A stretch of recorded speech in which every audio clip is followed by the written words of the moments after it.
हमने पाकिस्तान की सारी हेकड़ी निकाली। यहाँ जवाब है किसी के पास? उसे कटोरा लेकर दुनिया भर में घूमने के लिए मैंने मजबूर कर दिया। यहाँ कोई जर्नल, कोई ने किया, किसी भी अदारे का सरबराह गैरत करे, बोले, जवाब दे मोदी को। आपसे आशीर्वाद सच कहता है मोदी कि बर्बाद कर दिया पाकिस्तान को, इनके हाथों से करवाया, और आज पाकिस्तान के इजलास में इंकशाफ किया है कि सबसे ज्यादा पाकिस्तानी भिखारी बैरून मुल्क जा रहे हैं।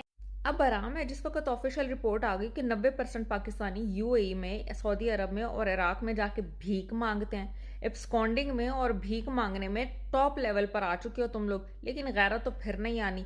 बगैरती की इंतहा तो ये होती थी कि जिस वक्त कहते थे एब्सकॉन्ड हो रहा है चले जाओ, उस वक्त आगे से बकवास आती थी, हाँ हमारी तो कोई तो मजबूरी होगी।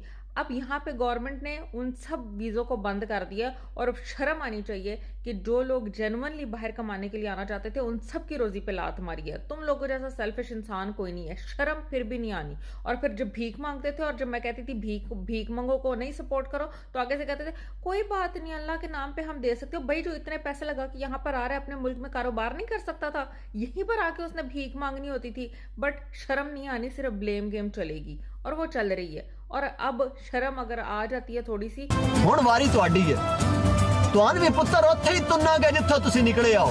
ਅਸੀਂ ਹਰ ਜਗ੍ਹਾ ਤੇ ਜਾ ਕੇ ਝੰਡੇ ਗਾੜੇ ਹੋਏ ਨੇ। ਲਾਨਤਾਂ ਖੁਦਾ ਬਣਾਇਆ ਸਿਰਫ ਤੇਰੇ ਵਾਸਤੇ, ਸਿਰਫ ਤੇਰੇ ਵਾਸਤੇ।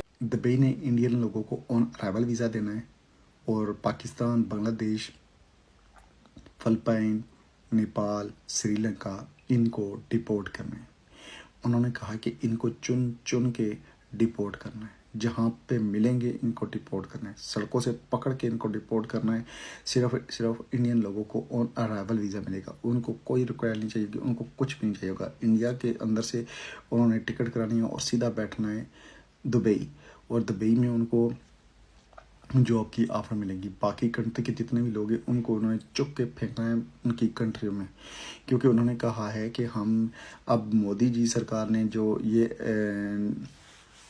काम चलाया है उसमें इंडियन लोगों को बहुत फ़ायदा हुआ है। फ़िलहाल जितने भी काम मोदी ने इंडिया के लिए किया है, इंडियंस के लिए किया है, ये कोई सोच भी नहीं था सकता कि हाँ हमारे लिए भी कोई ऐसा काम हो सकता है। यकीन माने, अगर दुबई जैसी कंट्री इंडियन लोगों को ये कह रही है कि हाँ आप ऑन अराइवल आएंगे तो हम आपको वीज़े देंगे और आपको रहने की इजाज़त देंगे, आप यहाँ पे आपके लिए रहाइशें भी सस्ती करेंगे और आपकी जॉब भी अच्छी जॉब ऑफरिंग भी करेंगे। बाकी कंट्रियों को उन्होंने कहा है कि हमें इन लोगों की ज़रूरत ही नहीं है, हमें इन लोगों को डायरेक्ट यहाँ से फेंकेंगे, ये अपनी कंट्रियों में जाएंगे। मेरे ख्याल से फ़िलहाल के लिए जो जितनी अच्छी बात है वो इंडियन लोगों के लिए है, क्योंकि इंडियन लोगों को अब किसी किस्म का भी वीज़े के लिए कोई फीस देने की ज़रूरत नहीं हो। आप लोगों को सिर्फ सिंपल सा ये करना है कि आपने वहाँ से टिकट पकड़नी है और सीधा दुबई आ जाना है, और दुबई के एयरपोर्ट के ऊपर उन्होंने आपसे पूछना है कि आप यहाँ पे कितना टाइम रुक सकते हो। अगर आप महीना, 2 महीने, 4 महीने, 5 महीने, 6 महीने, जितना भी रुकना है उतना वीज़ा लगेगा। अगर उससे के बाद आप ज़्यादा स्टे करना चाहेंगे तो आप वापस जाके इमिग्रेशन के अंदर आप वहाँ से वापस स्टे करके तो आप वापस कर सकते हैं। आपकी मर्ज़ी के मुताबिक आपको वीज़ा मिलेगा, ना आपको कोई परेशानी मिलेगी, ना आपको कोई टेंशन होएगी, आज़ादी से रहोगे। ऐसा ही लगेगा आप लोगों को कि आप दुबई नहीं, आप इंडिया में ही घूम रहे हो। बहुत ज़्यादा सहूलतें आने वाले दिनों में इंडियंस लोगों को मिलने वाली हैं। मेरे ख्याल से इंडियन लोगों को मुबारकबाद देनी चाहिए हम सबको।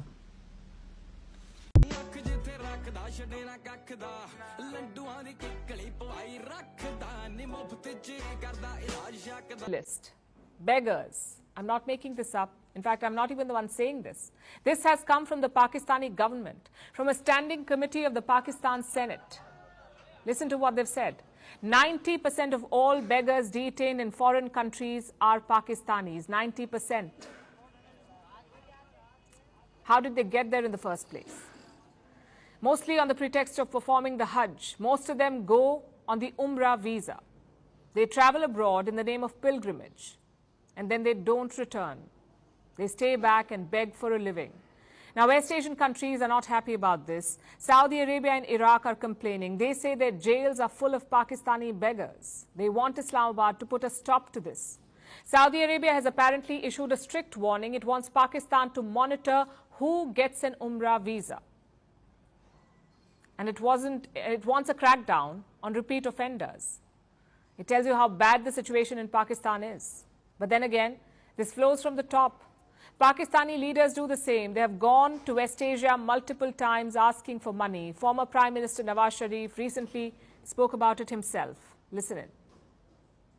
वाजपेयी साहब जब वजीर आजम बने तो $1 बिलियन हिंदुस्तान के खजाने में नहीं था, लेकिन आज उनके पास $600 बिलियन जो है ना वो कहां से आ गया है।